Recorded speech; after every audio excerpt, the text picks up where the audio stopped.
In my opinion, credit scores are one of the most obscure and methodical concepts to a client.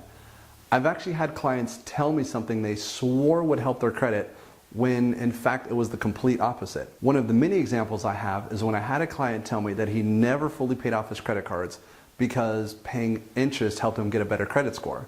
I'm going to explain to you what determines your credit score, the best way to get and keep a high score, and some of the common myths about your FICO. First, let's go over what determines your credit score. There are 5 main factors. Coming in at about a third or 35% of your overall credit score is your payment history. Being late on any bills, or even worse, having them go into collections, is the easiest way to drop your credit score.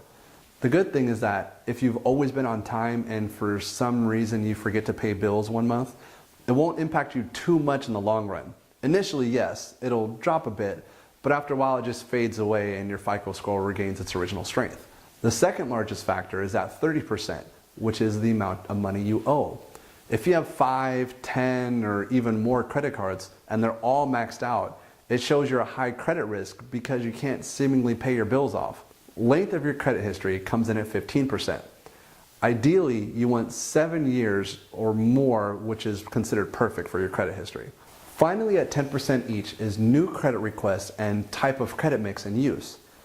New credit is often in reference to how often your credit is ran, be it for a cell phone or a car loan or any other type of credit.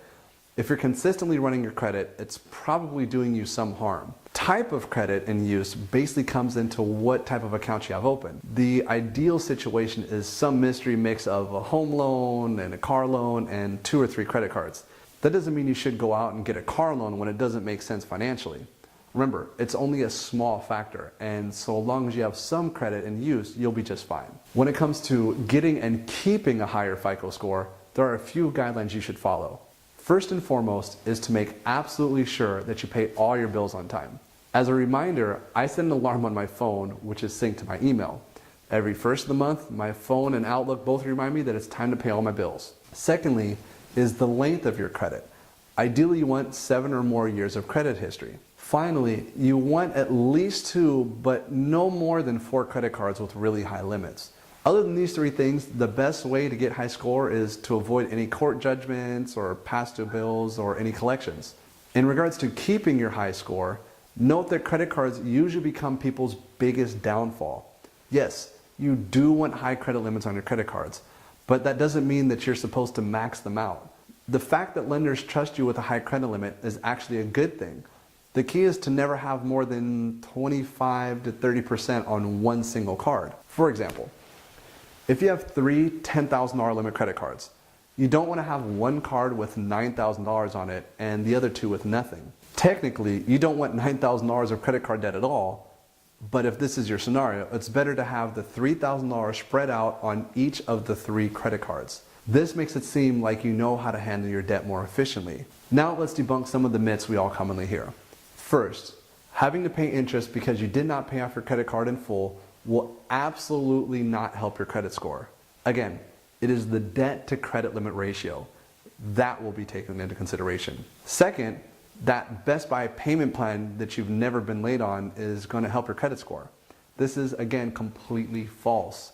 The only payment plans that will ever show up in your credit, as mentioned above, are structured payments, such as a house or a car, and revolving payments, such as credit cards, which we already talked about. Other things that will not show on your credit report unless they send you to collections are cell phone bills, electric bills, and even those stores that have their own credit cards without a Visa, MasterCard, Discover, or American Express logo on it.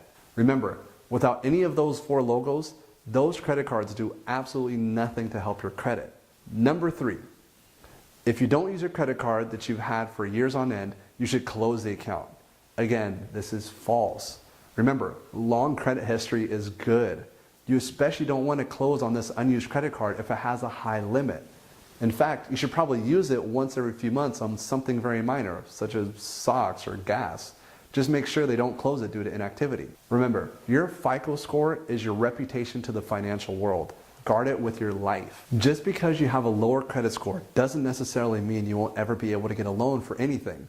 But having a better credit score will almost guarantee that the same loan will be easier to finance and it will be much, much cheaper, saving you thousands to tens of thousands of dollars every year. Now that's good to know.